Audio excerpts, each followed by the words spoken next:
Hello everyone and welcome to another video. Now in a quick follow up to yesterday's one, we're comparing the RTX 2060 Super to the RTX 4060 to see how gaming performance differs.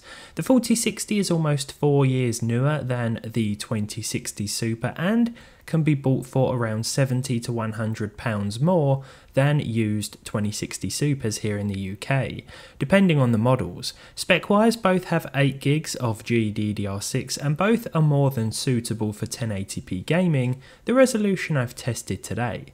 No upscaling methods or ray tracing have been implemented in the following tests. This is a no-frills side-by-side comparison. I have, however, tested the 4060 in both PCIe 3.0 and 4.0 modes, just like I did in my standard 2060 video. Hopefully this makes the test more helpful to those of you with slightly older systems. So let's get into it and start with our first tested game, Cyberpunk 2077 at 1080p of course with the high settings.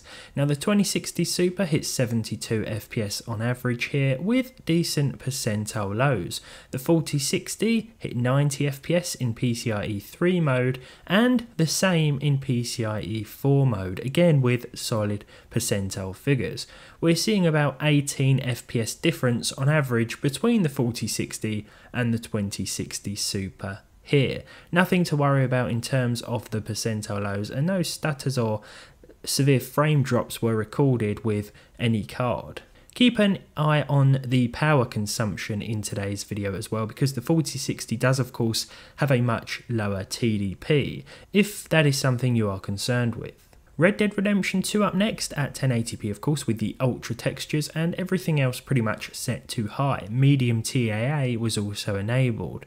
The 2060 Super once again did a fantastic job with 87 FPS here with solid percentile lows of 71 and 64. The 4060 hit 108 FPS in PCIe 3 mode, again with nice 1 and 0.1% figures.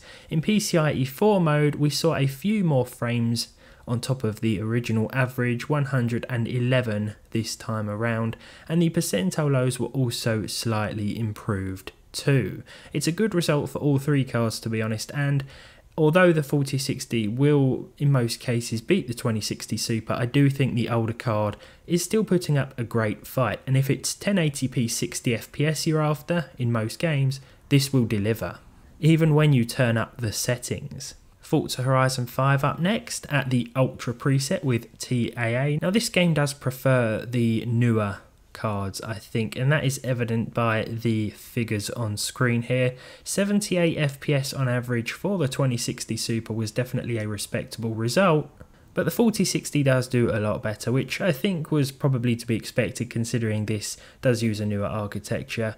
It is 4 years, almost 4 years newer of course, and it retails for more these days. That said, the 2060 Super did launch for about $100 more, but of course that was all that time ago. In terms of the 4060 between PCIe 3 and 4 modes, again there was a slight difference here, particularly to that 1% low. The Last of Us is probably one of the more demanding games I have tested today, and surprisingly the 2060 Super still held up really well with 62 FPS on average with the high preset. And that is no easy task. The Last of Us really can push even the newest GPUs to their limits when you start to turn the settings up. Now the 4060 hits 78, so we're seeing about 16 frames more on average in PCIe 3 mode and 80 FPS, so 18 frames per second more in PCIe 4 mode. Sorry, I had to pause for a second to do the maths there. Wasn't quite sure my calculations were correct. Again, the 0.1% lows held up a little better with the newer card, but this is all to be expected. Call of Duty Modern Warfare 2 with the Ultra preset can be quite challenging. Again, 78 FPS for the RTX 2060 Super, a very nice result, though I would certainly recommend turning a few things down for online competitive play.